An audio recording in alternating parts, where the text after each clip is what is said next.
Nah, tetapi ada konsekuensi ketika satu perguruan tinggi itu menjadi PTNBH, itu dana subsidi dari pemerintah, baik itu untuk operasional, gaji pegawai dan seterusnya itu berhenti, nilainya tidak Ya, ditambah. Ya, jadi misalnya kalau Undip itu di tahun terakhir ketika menjadi PTNBH, katakanlah sumbangan dari pemerintah itu 100 miliar, BOPTN-nya atau biaya operasionalnya, maka ya berhenti di nilai itu, tidak ditambahi lagi. ya, Nah, padahal tuntutan untuk apa, operasional layanan dan seterusnya itu kan setiap tahun meningkat. ya, Nah, oleh karenanya eh, seperti yang diatur di PP 52 tahun 2015, PP tentang statuta Undip itu, Undip diwajibkan untuk mencari sendiri hmm, sumber-sumber pendanaan yang non konvensional, non UKT, ya, non SPI dan seterusnya. ya, Nah, oleh karenanya itu kita kemudian meresponnya salah satunya sama juga dengan perguruan tinggi lain, membentuk satu unit organisasi di bawah Wakil Rektor Bidang Komunikasi dan Bisnis untuk memastikan Undip itu bisa mandiri secara finansial. ya, Nah, sehingga kita kemudian sekarang memiliki berbagai macam upaya untuk memastikan hal tersebut terjadi. Misalnya kita membuat satu badan usaha. Misalnya kita di Undip itu punya PT, namanya PT Undip Maju. Lalu kemudian kita juga sedang menyusun badan usaha untuk mengelola dana abadi. Jadi kita hmm, mungkin nanti target kita di 10 tahun paling tidak itu punya dana abadi sebanyak 2 triliun. ya. Target yang kita buat, Pak Rektor kemarin menyampaikan kira-kira kita harus dalam 10 tahun punya abadi minimal 2 triliun.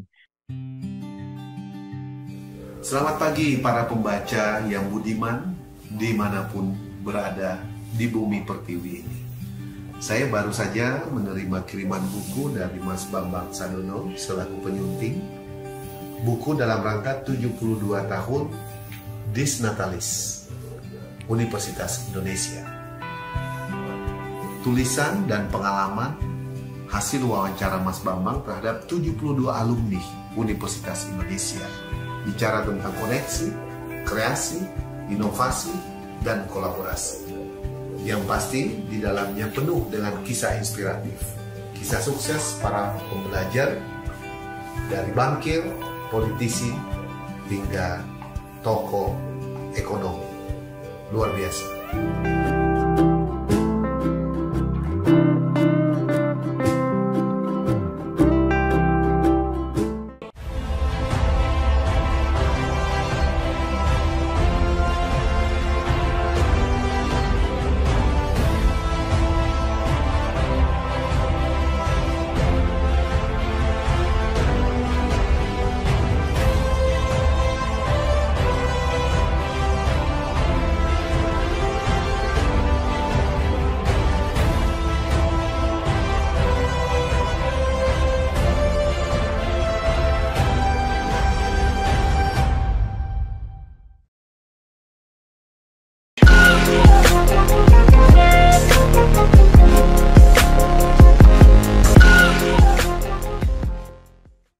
Assalamualaikum warahmatullahi wabarakatuh.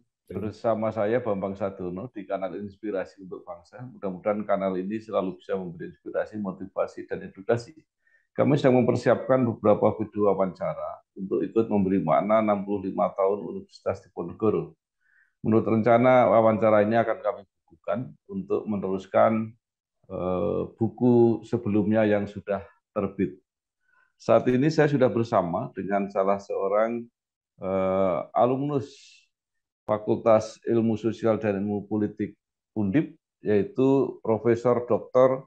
Budi Stiono, Esos, Empol Admin, PhD.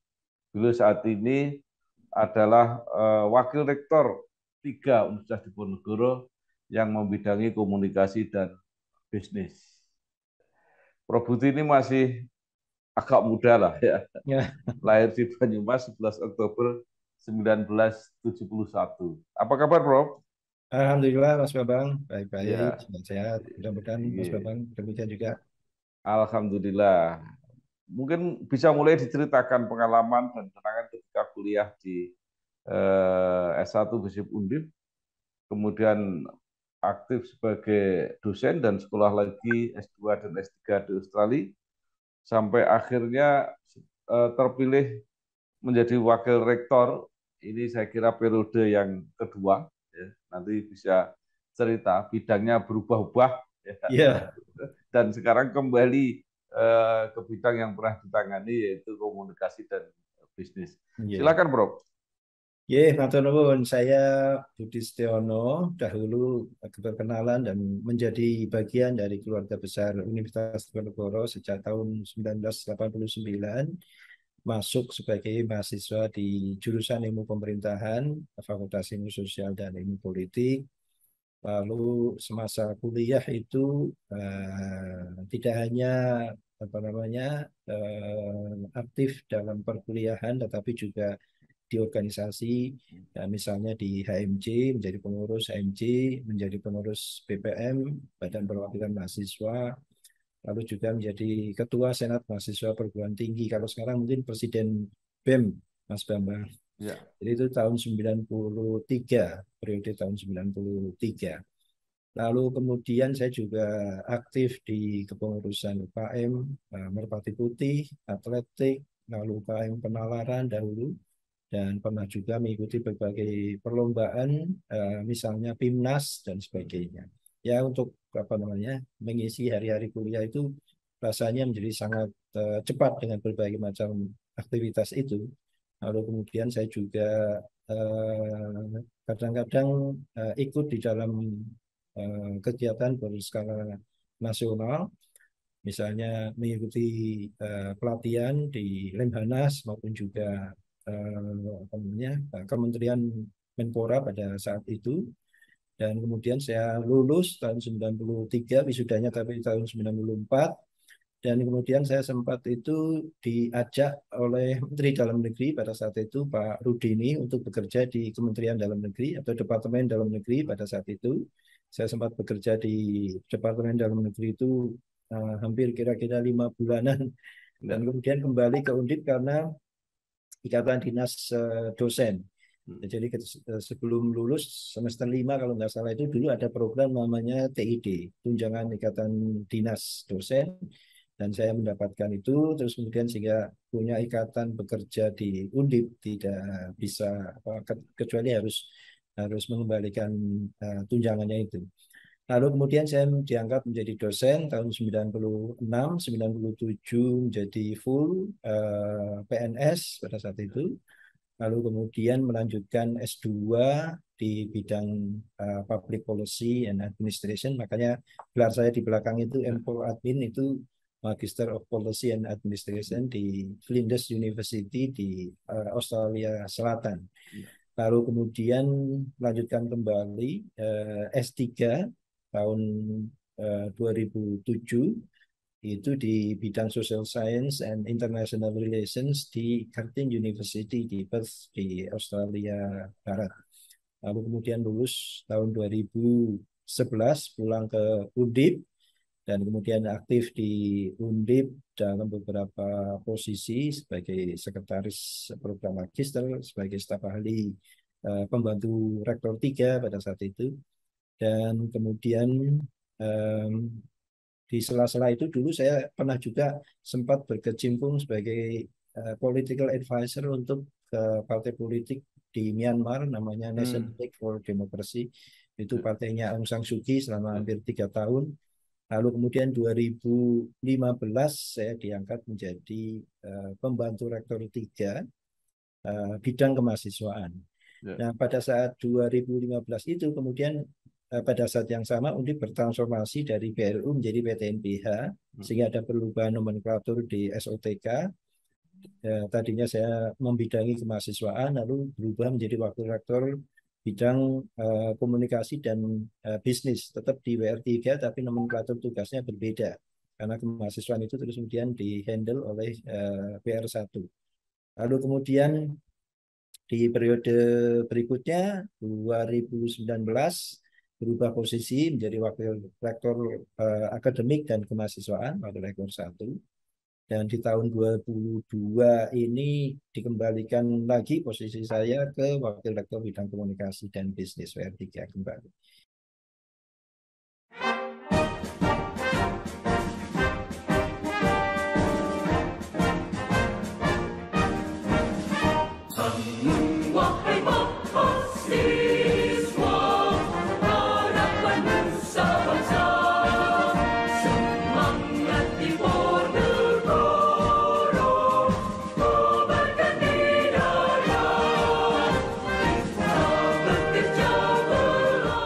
ketika Baik, yang menarik perjalanan tadi menjadi political advisor di Myanmar. Itu iya. bagaimana? Prof Budi datang ke sana atau dari jarak jauh? Saya datang ke sana berkali-kali harus Hmm. mengisi pelatihan-pelatihan. Jadi ceritanya dahulu itu NLD itu memenangkan pemilu setelah tahun 2010. Jadi di Myanmar itu ada beberapa anggota DPR pada saat itu 2010 ada 50 kursi kosong ya karena Hmm. perubahan peraturan di internal mereka. Lalu kemudian 50 kursi kosong itu diadakan pemilu sela untuk mengisi jabatan 50 kursi di parlemen itu. Nah, 50-nya itu keambil semua oleh NLD. Jadi Hmm. mengalahkan partai pemerintah namanya USDP. Nah, karena NLD itu dulu di-ban oleh pemerintah hampir 30 tahun tidak bisa beroperasi, sehingga orang-orangnya itu tentu memiliki kapasitas yang belum mencukupi terkait Hmm. dengan pengalaman, pengetahuan politik dan seterusnya sehingga mereka membutuhkan advisor itu. Nah, mereka kemudian open bidding mencari expert yang dipandang punya kapasitas untuk mendrive memberikan advice di bidang transisi demokrasi itu Hmm. dan dilalah bidang kajian ilmu saya itu salah satunya juga tentang transisi demokrasi. Kita diundang untuk apa, menyampaikan lamaran lah ya kira-kira begitu Hmm. lewat Kemendikbud dahulu ada apa permintaan lewat kedutaan besar Indonesia di Myanmar Hmm. untuk mencarikan tokoh atau expert seperti itu. Nah, saya kemudian salah satu di antara mereka yang mengajukan lamaran dan kemudian diseleksi. Saya terpilih lalu diundanglah saya itu ke sana memberikan pelatihan untuk 50 anggota DPR yang baru terpilih itu lalu membuat ADART partai, memperbaharui sistem rekrutmen, seleksi untuk calon politisi. Misalnya kalau di Indonesia calon bupati, gubernur dan seterusnya, saya membuat SOP-nya, membuatkan SOP-nya, termasuk juga memberikan advice dalam perubahan-perubahan amandemen konstitusi pada saat itu. Ya. Dan kemudian dari apa yang saya lakukan di Lah itu NLD menang pemilu di tahun 2014 itu dan kemudian NLD menguasai pemerintahan kekuasaan ya sehingga kemudian tokoh-tokoh NLD menjadi perdana menteri, menjadi presiden, menjadi menteri dan seterusnya. Dan dilalah sekarang ini dikudeta kembali pada saat saya Hmm. sudah tidak punya apa jangkauan untuk ke sana karena tugas sebagai wakil rektor yang tidak bisa ditinggalkan. Tapi kita masih berkomunikasi secara apa namanya seperti menggunakan Zoom atau juga kadang-kadang email. Tapi saya itu ya kira-kira berhenti sejak saya jadi wakil rektor di tahun 2015. Jadi periode yang saya sering ke Myanmar itu 2011 sampai 2015 kira-kira. Ya, mungkin tambah sedikit aja, Bro. Kenapa Aung San Suu Kyi itu seolah-olah di apa ya, dipinggirkan terus gitu? Ya, intinya memang militer di sana pertama sangat kuat memiliki kesejarahan yang menurut mereka itu punya legitimasi untuk berkuasa terus ya. Karena mereka pandang bahwa militer berjasa dalam proses kemerdekaan. Seperti halnya juga Hmm. negara-negara junta militer pada umumnya kan legitimasi mereka mengambil alih kekuasaan karena merasa jasa mendirikan negara begitu. Hmm. Nah, terus kemudian yang kedua, mereka tentu saja dengan pola militeristik tidak siap dengan diskursus demokrasi. Apa-apa yang berkaitan dengan kritik, misalnya atau perbedaan gagasan ide dipandang sebagai satu rongrongan kewibawaan. Dan NLD ketika mereka mulai melakukan proses transformasi model kekuasaan, model hubungan antara penguasa dengan rakyat itu dipandang tidak tepat menurut junta militer sehingga sekali Hmm. lagi mereka melakukan kudeta itu. Nah, sehingga Ya. Aung San Suu Kyi sendiri itu punya karisma yang luar biasa. Jadi saya sendiri itu ketika menjadi advisor di sana itu dipandang orang yang sangat spesial barangkali ya karena Hmm. Aung San Suu Kyi itu kan dipanggilnya kalau di sana itu Dau. Dau Aung San Suu Kyi itu seperti Bu Peri lah atau Hmm.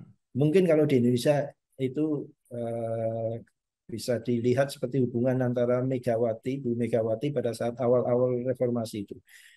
Bagi sebagian orang itu beliau adalah tokoh yang sangat karismatik. Nah, Aung San Suu Kyi itu juga demikian sehingga dari sisi apa namanya dukungan grassroots itu cukup dipandang sangat membahayakan bagi eksistensi junta begitu.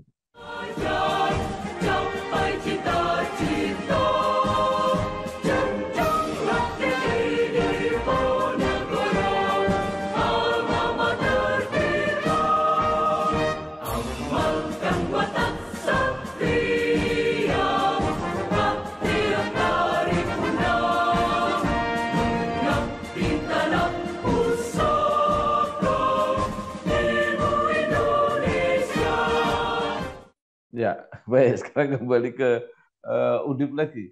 Yang menarik ini yang saya ingin saya tanyakan. Dulu bidang akademik dan bidang kemahasiswaan itu Ya. dipisah. Tapi kemudian tiba-tiba disatukan. Nah, itu pertimbangannya apa?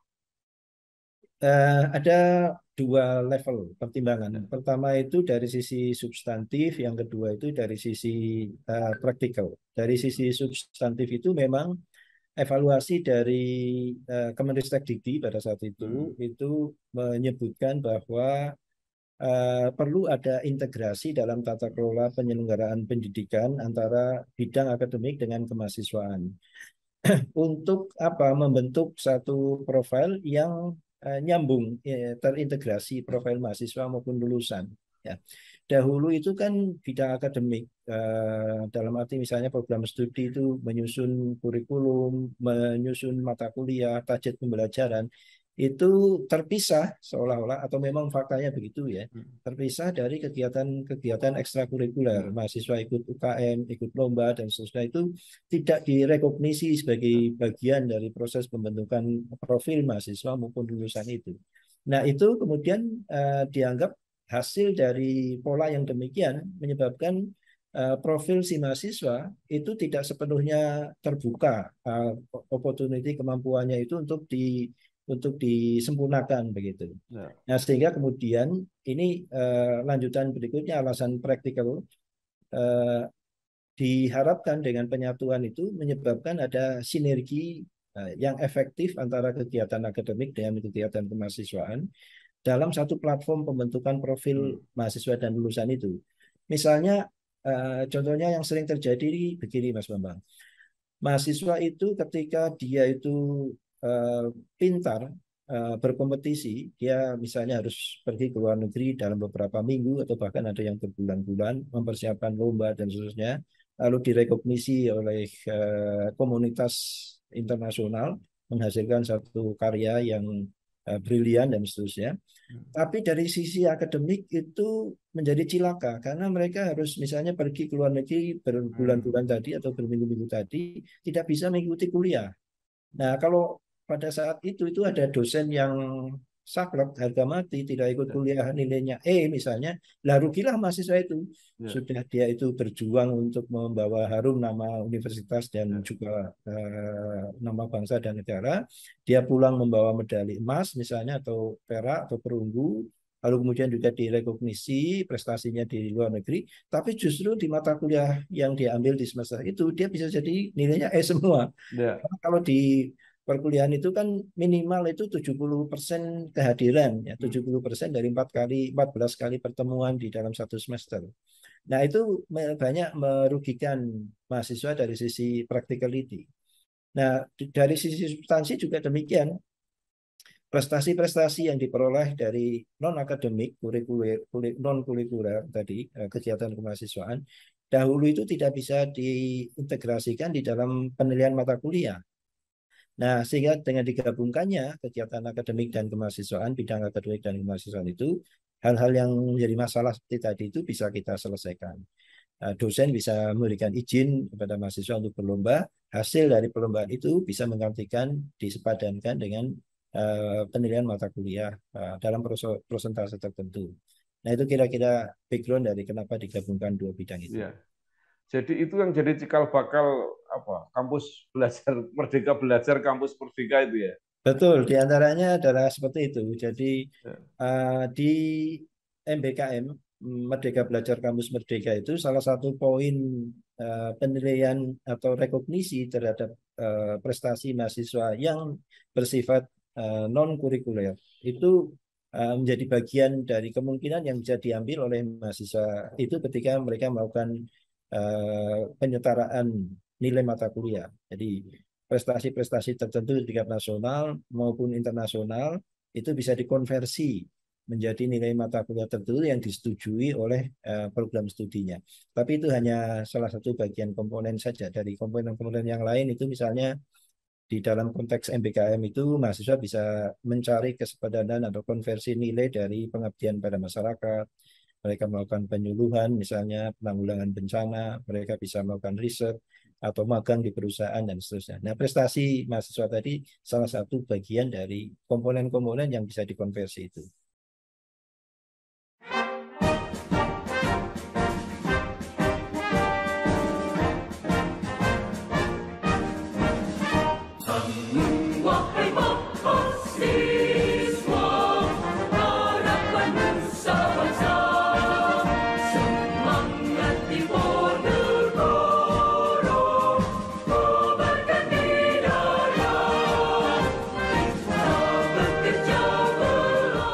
Prof. Budi, sekarang ada bidang komunikasi dan bisnis.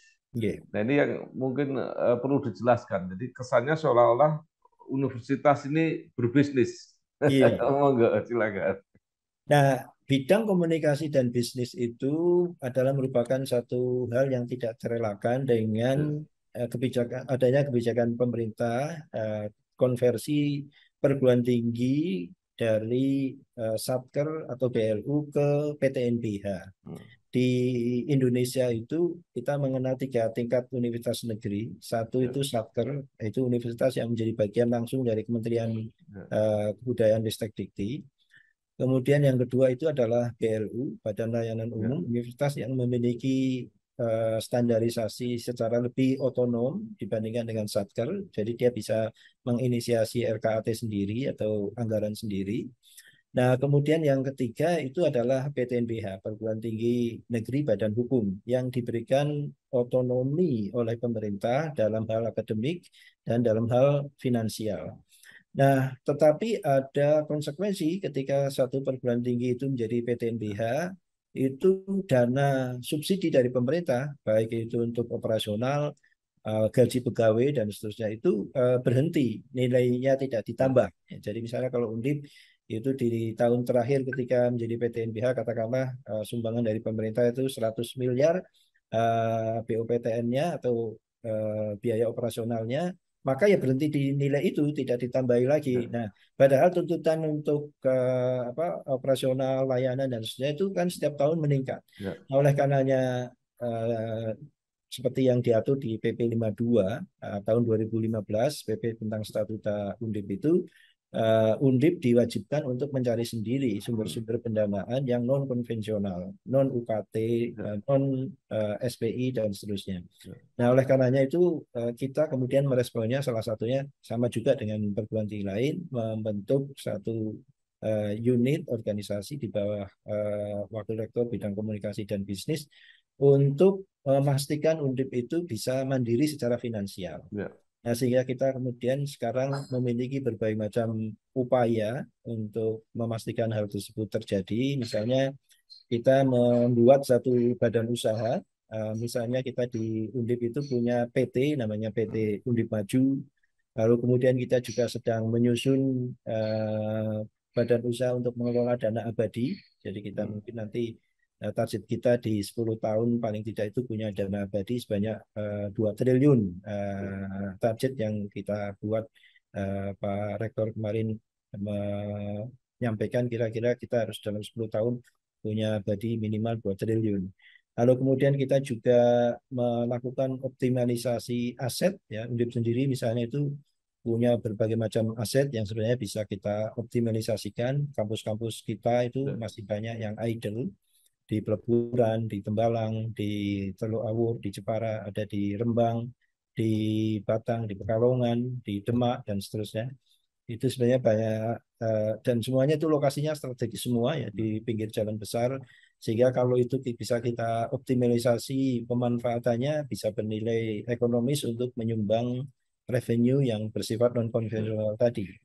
Lalu kemudian kita juga harus bisa melakukan hilirisasi komersialisasi hasil riset. Undip sendiri misalnya itu setiap tahun menghabiskan anggaran riset itu sekitar 40 sampai 60 miliar untuk riset. Nah, dengan kita menjadi PT NPH itu riset itu mau kita coba rubah mindsetnya, bukan spending tetapi menjadi R&D, research and development kalau di perusahaan.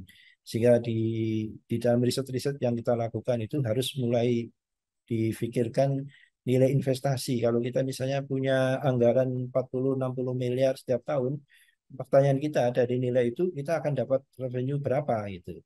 Sehingga ada nilai keekonomian atau investasi dari anggaran riset yang kita lakukan. Kalau selama ini kan riset ya riset saja, hasilnya paling selesai di publikasi jurnal ilmiah dan seterusnya. Nah, sekarang kita rubah paradigma itu. Lalu kemudian kita juga melakukan komersialisasi hasil riset itu dengan berkolaborasi dengan mitra industri sedemikian rupa sehingga kalau misalnya Undip tidak punya kemampuan sendiri untuk melakukan hilirisasi komersialisasi, maka kita mengundang pihak ketiga atau investor untuk bekerjasama dengan kita dalam pemasaran dan seterusnya. Nah, ini sudah kita coba terapkan dalam beberapa produk hasil riset seperti tangan bionik misalnya ya, kita sudah dikontrak oleh beberapa pihak termasuk misalnya rumah sakit pemerintah, BPJS, sehingga hasil riset tentang tangan bionik yang dihasilkan oleh dosen Fakultas Teknik itu memiliki nilai komersial yang bisa menjadi revenue bagi Undip. Baik, Prof. Mungkin ada contoh-contoh konkret tadi ya, hilirisasi tadi, tangan bionik tadi misalnya. Lalu yang bisnis itu seperti apa bisnisnya? Kita sekarang ini masih memiliki banyak sekali assessment terkait dengan potensi yang ada. Saya contohkan yang paling dekat sedang kita kerjakan itu, Undip itu punya laboratorium dan penelitian tentang model tambak udang yang berbasis IoT. Ya. Kita punya laboratorium itu di Jepara dengan skema MSTP namanya Marine Science Technopark.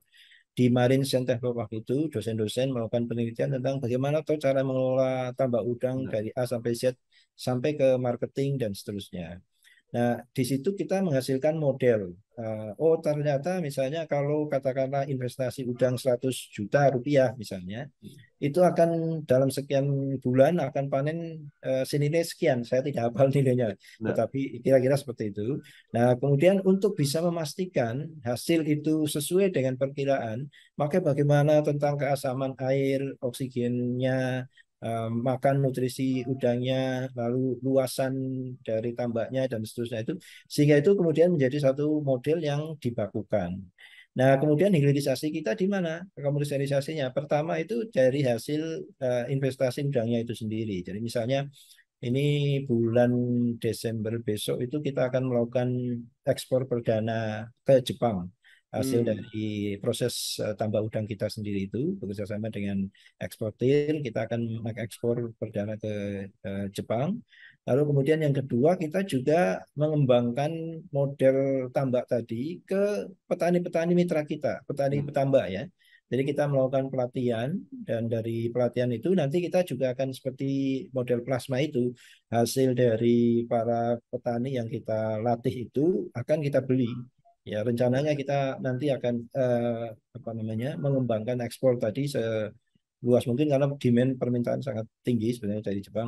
Sehingga kemudian kita di Jepara itu juga di samping membuat tambak, kita juga membuat cold storage yang bisa menampung hasil-hasil tambak itu dari tambak kita sendiri maupun juga dari para petani yang kita latih. Lalu kemudian kita juga akan pastikan kualitas dari udang yang dihasilkan itu sesuai dengan demand dari customer kita yang sekarang ini baru dari Jepang itu.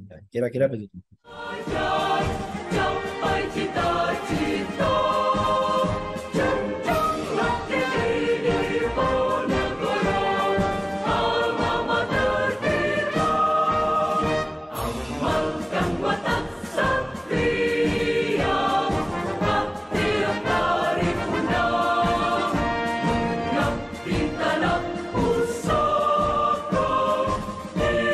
Indonesia.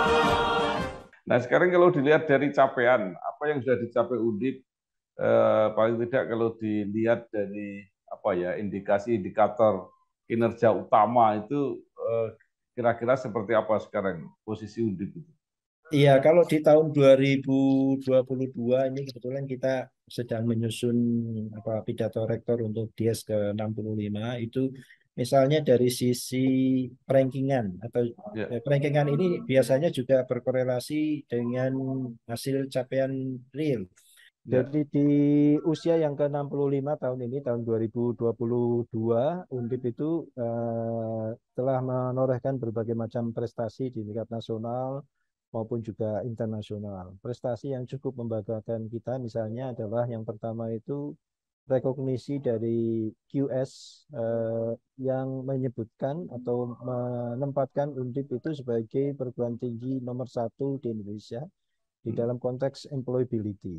hmm, Itu artinya Undip di Indonesia adalah perguruan tinggi yang dinilai memiliki alumni paling cepat dapat pekerjaan. Lalu jumlah persentasenya juga atau hmm, juga kecepatan dari sisi waktunya juga dinilai paling tinggi di Indonesia. Nah, ini cukup membanggakan. Hal ini terjadi karena kita di dalam 5 tahun terakhir itu memang membangun sistem karir bagi mahasiswa dan alumni kita dalam dua trajektori. Jadi kita membuat Career Development Center namanya UCC, Undip Career Center, yang mana mahasiswa dan alumni itu bisa berkarir dalam dua model. Yang pertama itu menjadi job creator, dan yang kedua itu menjadi job seeker. Job creator itu adalah mahasiswa yang diarahkan nanti lulus menjadi seorang entrepreneur. Jadi mereka sejak masuk PMB, penerimaan mahasiswa baru, itu mereka diidentifikasi potensinya, lalu dilatih setiap semester sesuai dengan keminatan potensi psikologis yang mereka miliki itu. Ya, sehingga kalau yang job creator itu ya nanti lulus diharapkan mereka jadi pengusaha yang terbentuk karena ya, memang dibentuk bukan karena insiden atau koinsiden nggak dapat pekerjaan di tempat lain lalu bikin usaha sendiri. ya. Tidak seperti itu, tapi dari awal sudah kita identifikasi kira-kira 10-15% biasanya itu yang mahasiswa punya orientasi menjadi job creator. Nah, di level kedua itu adalah pembinaan bagi mereka yang ingin menjadi job seeker atau pekerja, Ya. yaitu sisa dari mereka yang menjadi job creator itu kita arahkan menjadi job seeker. Nah, mereka kemudian bisa terhubung dengan perusahaan-perusahaan sebelum mereka wisuda. Jadi di UCC itu kita sudah punya market company untuk menyalurkan tenaga kerja lulusan itu sebanyak hampir 2.500 perusahaan ya yang punya MOU dengan kita.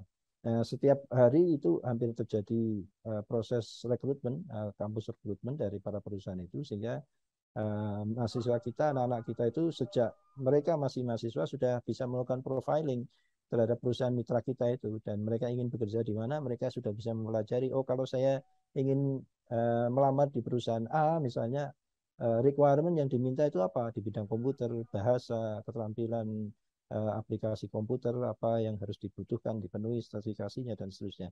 Nah, sehingga ketika mereka itu mau wisuda, mereka sudah bisa menyempurnakan requirement itu. Tinggal nanti pada saatnya mereka bisa mengajukan secara online, tidak perlu nulis surat lamaran seperti kita dulu nyari pekerjaan. Mereka cukup bisa upload CV, Ya. sertifikat ijazah dan seterusnya, lalu melamar ke perusahaan mitra kita itu. Nah, itu yang menyebabkan kita dinilai menjadi universitas yang QS employability-nya paling tinggi di Indonesia. Lalu prestasi yang lain itu banyak, misalnya kita juga menjadi universitas dipandang paling hijau, paling sustainable, paling ramah lingkungan, nomor 2 di Indonesia. Itu ada rankingan namanya Ya.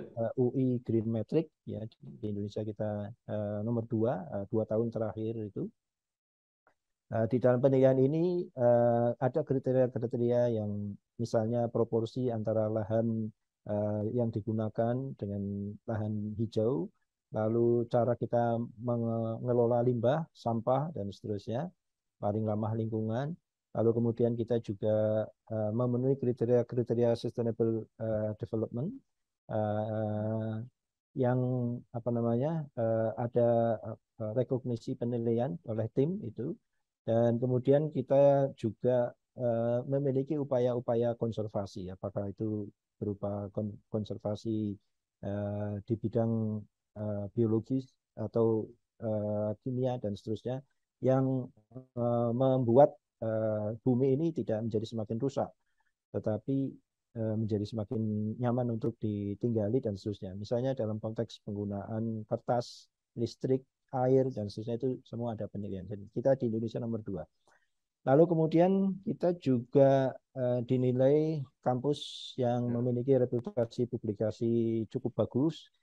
Misalnya oleh Scopus itu kita di ranking 4 ya dalam penilaian 2 tahun terakhir juga.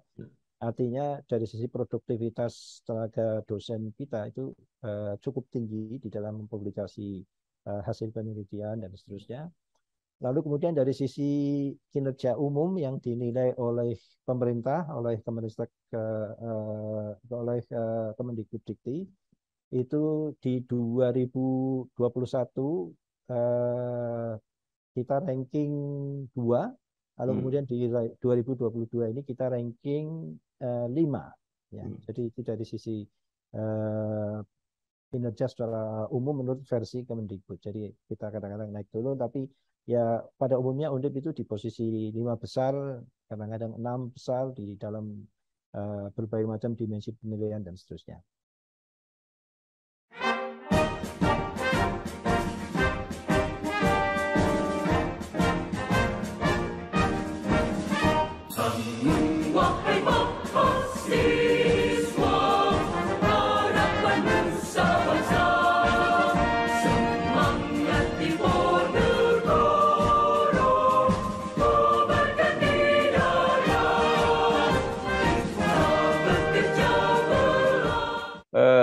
Luar biasa untuk tadi kecepatan alumni mendapat pekerjaan atau apakah bisa berusaha sendiri. Nah, saya sudah beberapa tahun ini mengamati, artinya tokoh-tokoh yang berada di lapis kepemimpinan nasional itu masih beberapa perguruan tinggi tertentu yang saya lihat itu pertama yang paling tinggi itu UGM, kemudian UI. Berikutnya ITB dan IPB. Yang luar biasa itu IPB. IPB itu banyak sekali yang ukurannya adalah duduk di pemerintahan, menteri eselon 1, kemudian direksi BUMN, kemudian kalau di legislatif itu ukurannya di anggota DPR RI gitu ya. Nah, UNDIP itu berikutnya. Nah, apakah itu jadi perhitungan juga untuk UNDIP? Iya. Jadi kita selama beberapa waktu terakhir ketika kita ada di rektorat, saya sendiri misalnya sebagai wakil rektor itu sering mendapatkan input masukan dan sering berdiskusi dengan para tokoh alumni dan tokoh masyarakat kita tentang bagaimana kiprah Undip, alumninya dan seterusnya. Nah, memang ini yang harus dibenahi, Mas Babang. Jadi apa yang disampaikan Mas Babang tadi, kenapa kita itu ketinggal di dalam kiprah di tingkat nasional dengan universitas lain misalnya, itu menurut kesimpulan yang saya dapat itu berasal dari cara kita mendidik mahasiswa kita, ya. Terutama mentalitas untuk berani berkompetisi, mentalitas untuk berani mengambil risiko, berani untuk mandiri itu yang lemah, ya. Selama ini kan anak-anak Undip itu sering dicitrakan atau sering dianggap sebagai anak penurut kalau di perusahaan atau di birokrasi yang tidak neko-neko. Terus kalau diberi tantangan itu cenderung untuk menolak atau risk avoidance begitu ya. Sehingga kemudian kalah dengan universitas lain yang mungkin dari proses pendidikannya itu menanamkan risk taking opportunity itu kuat itu. Lalu membuat sistem environment di mana mereka berani untuk berkompetisi sekeras apapun. Nah, dari persoalan itu maka pertama yang kita lakukan adalah pembinaan dalam konteks mental mahasiswa dulu sebelum kita bergerak pada tataran praktis untuk pemberdayaan alumni. Di kita itu sejak 2015 ketika saya menjadi wakil rektor, pembantu rektor waktu itu bidang kemahasiswaan, itu membuat program namanya Pendikar atau program pendidikan karakter. Itu program yang terus-menerus ditanamkan kepada mahasiswa sejak pertama mereka diterima di Undip. Selama seminggu mereka di training tentang menggali potensi diri, lalu berani untuk mengumumkan gagasan, berani untuk berbeda pendapat, bertoleransi dalam perbedaan itu, lalu kemudian juga achieving goals, strategis, dan seterusnya.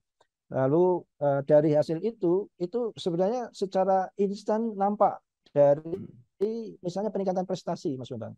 Jadi dulu yang namanya undip itu tidak diperhitungkan di dalam konteks katakanlah prestasi-prestasi mahasiswa, apakah itu PIMNAS atau juga Mawapres dan seterusnya. Sekarang hampir setiap tahun itu mahasiswa undip itu selalu memiliki posisi dalam berbagai macam perlombaan-perlombaan mahasiswa itu. Tahun terakhir ini misalnya Undip itu juara 1 Mawapres tingkat nasional, yang mahasiswa Ya. berprestasi tingkat nasional, dan juara 3 untuk vokasinya. Bayangkan itu ya. Ya. Jadi dari hasil pembinaan itu bisa menunjukkan hasil secara instan dalam jangka pendek. Ya. Nah, dalam jangka panjang kita berharap ketika mereka itu sudah punya karakter kemampuan bersaing, berkompetisi dan seterusnya, maka ketika mereka berkiprah sebagai alumni, tentu mereka akan bisa memiliki rasa superioritas yang lebih dibandingkan dengan universitas lain, atau mereka setidaknya terbiasalah untuk bisa berani berkompetisi secara fair begitu. Nah, kemudian dari sisi practicality, di samping kita membina dari awal mentalitas mahasiswa dan lulusan kita itu, juga kita mendorong networking alumni secara terus-menerus ya dalam segala macam bidang, apakah itu di bidang bisnis, politik, hobi. Makanya sekarang ini Mas Bambang perhatikan alumni kita yang berkiprah di golf itu luar biasa loh. Ya. Kita membentuk DGC 5 tahun lalu, mungkin lebih ya, mungkin sudah DGC sekarang usianya barangkali sudah 7 tahunan lah.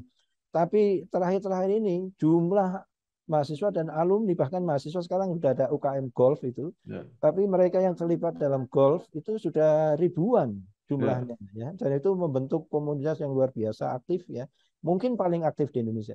Dan ini juga ditunjukkan lagi dengan prestasi dalam 2 tahun terakhir dalam intercollegiate golf tournament yang diadakan oleh himpunan alumni perguruan tinggi seluruh Indonesia itu kan Undip selalu juara dalam pertandingan golf itu. Ini menunjukkan bahwa tidak main-main sebenarnya kalau kita serius dengan alumni kita, dengan mahasiswa kita begitu. Nyatanya kita bisa juara intercollegiate yang terakhir itu di lapangan golf Ciputra Surabaya kan. Nah, itu menunjukkan upaya kita itu sebenarnya bisa membuahkan hasil.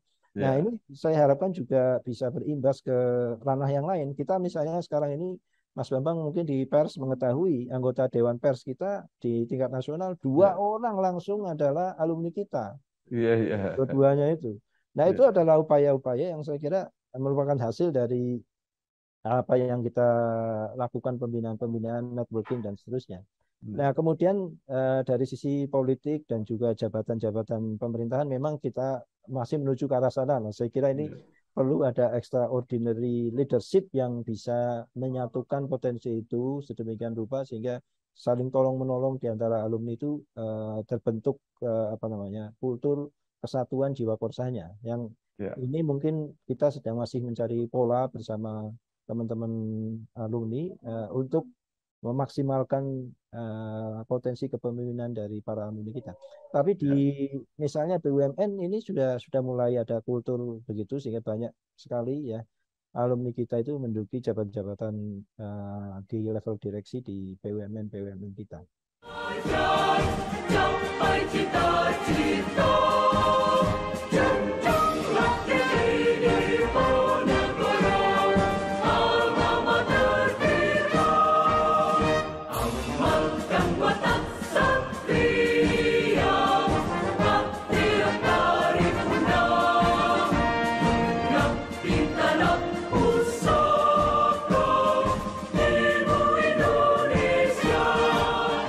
Prof. Budi, karena waktu terakhir saya langsung aja ini menyinggung begini. Sistem PTNBH yang kemudian memberi keleluasaan, atau mungkin tidak PTNBH juga yang memberi keleluasaan perguruan tinggi untuk seleksi mandiri, ternyata kemudian menimbulkan kritik ketika terjadi kasus itu kan, dan kemudian dibatalkan. Nah, pertanyaan saya, apakah sistem seleksi mandiri itu merupakan salah satu tadi untuk menambah pendapatan dari perguruan tinggi yang bersangkutan? Kalau iya, seberapa signifikan? Jadi ujian mandiri itu adalah sesuatu yang memang didesain oleh pemerintah sebenarnya untuk memberikan kesempatan kepada perguruan tinggi, terutama yang sudah ditetapkan sebagai PTNBH, mendapatkan pola rekrutmen yang disesuaikan dengan target eh, goals atau target rencana strategis yang dimiliki oleh universitas atau perguruan tinggi tersebut. Ya. Jadi seberapa kita itu seberapa tinggi misalnya kita menentukan target di dalam renstra kita, maka itu kan harus equally diimbangi oleh kemampuan finansial. Sedangkan lagi-lagi pemerintah itu punya keterbatasan di dalam membantu target finansial itu. PTNBH, salah satu indikator keberhasilannya kan harus menjadi world class university. Artinya kita harus berdiri sejajar dengan universitas-universitas ternama di luar negeri. Nah, sehingga mau tidak mau di dalam semua konteks tata kelola, termasuk dalam konteks rekrutmen mahasiswa baru, itu diserahkan kepada perguruan tinggi yang bersangkutan untuk diselaraskan dengan pencapaian tujuan-tujuan itu. Nah, sehingga kemudian UM itu diselenggarakan secara otonom oleh perguruan tinggi untuk memastikan pencapaian tujuan itu tidak hanya dalam konteks finansial, tapi juga style kompetensi atau mungkin jenis mahasiswa yang ingin direkrut. Misalnya kita begini, Mas Bambang. Undip itu di dalam salah satu IKU PTNBH itu kan harus punya jumlah mahasiswa berprestasi di tingkat internasional, ya. Itu menjadi penilaian dari Dikti ketika kita itu setiap tahun itu ada kontrak kinerja antara menteri dengan rektor, harus misalnya kalau Undip itu targetnya sekitar 100-an lah mahasiswa berprestasi di tingkat internasional. Nah, kita bisa mendesain melalui UM Mandiri itu kriteria-kriteria mahasiswa seperti apa yang kita nanti proyeksikan untuk ke arah kompetisi tingkat internasional itu. Misalnya dia harus punya kemampuan IQ yang mencukupi, kemampuan bahasa internasional, kemampuan pengalaman berlomba pada saat dia masih SMA, dan seterusnya. Nah, sehingga kemudian target katakanlah 100 mahasiswa berprestasi di tingkat internasional, itu kita bibitkan dari UM itu. Ya, kalau kita menggunakan standar yang umum SMPTN atau SBMPTN, itu kan kita tidak bisa customize dengan renstra kita, karena itu sifatnya generik, diambil dari sistem nasional, kita hanya terima matang. Tapi kalau tadi ada target-target tujuan yang spesifik, maka kita sudah bisa membuat kriteria pada saat UM itu, harus yang begini, harus yang begitu, dan seterusnya untuk memenuhi target yang tadi ditetapkan itu misalnya. Nah, tentu saja di dalam konteks yang berikutnya tadi seperti yang disinggung Mas Bambang, itu kita memang ada juga penyesuaian dalam konteks target pendapatan untuk memastikan juga misalnya orang berlomba ke tingkat internasional, nggak mungkin lah kalau kita itu hanya ngongkosi 500.000. Dulu terjadi itu waktu saya jadi pembantu rektor pertama kali, ada anak bilang, Pak saya mau lomba ke Harvard. Oke nak, terus gimana? Bapak tolong kami dibantu Pak, karena kami nggak punya dana. Lalu karena kita nggak punya anggaran, ya kita hanya bantunya 500.000, beneran terjadi itu. Terus kemudian anak-anak bilang, Pak kalau 500.000 kita hanya sampai Cirebon Pak, lalu balik. Ya, itu kenyataannya dahulu seperti itu. Nah, tapi sekarang dengan kita menjadi PTNBH dan menyelenggarakan ujian mandiri, dalam satu komponen ujian mandiri itu ada SPI, sumbangan pendidikan. Maka kemudian ketika ada mahasiswa berlomba ke tingkat internasional, kita bisa nyangoni tiket, akomodasi, bahkan kasih reward. Ketika mereka pulang bawa medali, misalnya setiap upacara itu Pak Rektor memberikan reward penghargaan dan juga reward berupa finansial. Jadi anak-anak juga senang lomba, kalau menang mereka dapat misalnya 5 juta, 10 juta begitu. Nah, itu hanya bisa terjadi ketika kita sudah punya skema UM tadi itu kira-kira. Iya, baik. Terima kasih sekali Profesor Budi Setiono, SOS, Empol Admin, PhD, Wakil Rektor Undip, bidang komunikasi dan bisnis. Banyak sekali informasi dan wawasan yang diberikan. Mudah-mudahan ini bisa menjadi tambahan pengetahuan, menjadi motivasi, menjadi inspirasi, terutama untuk generasi yang masih muda dan yang berminat masuk di Universitas Diponegoro. Sekali lagi terima kasih Pak, sukses sama-sama. terus. Iya Mas Bambang, Ya, sama-sama. berjuang Prof. Dan sukses terus juga ini channelnya. Oke. Wassalamualaikum warahmatullahi wabarakatuh. Waalaikumsalam warahmatullahi wabarakatuh.